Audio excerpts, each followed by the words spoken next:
Hello, good morning. तर दिवसाची सुरुवात होत आहे आज किचनपासून. तर आज आहे मार्गशीर्ष महिन्यातला गुरुवार आणि आज फुल डे ऑर्डर्स असल्यामुळे मी लवकर घरातून बाहेर पडत आहे आणि खूप बरं वाटतं की दरवर्षी सीझनला गुरुवारी ऑर्डर्स असतात.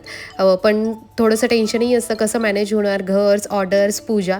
पण देव पाठीशी असतो त्याच्यामुळे तो सगळं काही भक्तांकडून करून घेतो आणि हे सगळं पूर्ण करून जेव्हा घराबाहेर पडते तेव्हा एक वेगळीच शांतता मनामध्ये असते, वेगळं समाधान असतं की देव आपल्या पाठीशी आहे, त्याच्यामुळे हे सगळं आपण व्यवस्थित पार पडू शकतो. एनिवेज सगळं व्यवस्थित झालेलं आहे आणि मी आता माझ्या ऑर्डरला पोहोचलेली आहे. तर चला बघूया आजचा दिवस कसा जातोय.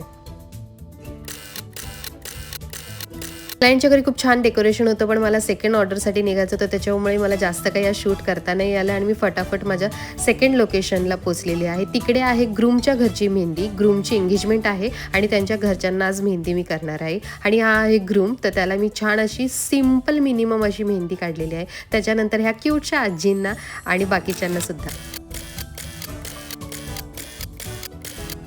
या छोट्याशा मुलाला मी छोटीशी मेहंदी काढली होती, तरी पण त्याचं मन भरलं नव्हतं. पण त्याला अजून मेहंदी हवी होती. पण स्कूल चालू असल्यामुळे तो काही जास्त काय काढू शकत नव्हता.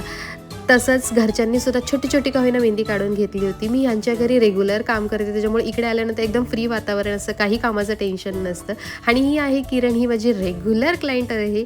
त्याच्यामुळे इकडे तर आल्यावर खूप मजा मस्ती असते. त्यांच्यासोबत छोटीशी क्लिप्स घेतले व्हिडिओचे आणि मी फायनली आता घरी जायला निघाले आहे. खूप छान गेला आजचा दिवस, खूप समाधान वाटतंय आणि आता फायनली घराकडे पावलं चाललेली आहेत आणि रात्रीचे वाजले आहेत 11. तरीसुद्धा तेवढाच फ्रेशनेसपणा आहे. पण आता असं झालं की कधी घरी लवकर जाते ते. खूप समाधान वाटतं की जी काही रिस्पॉन्सिबिलिटी इथली ती पूर्ण कंप्लीट होतीये. तर चला भेटूया आता नेक्स्ट ब्लॉगमध्ये. Bye, take care.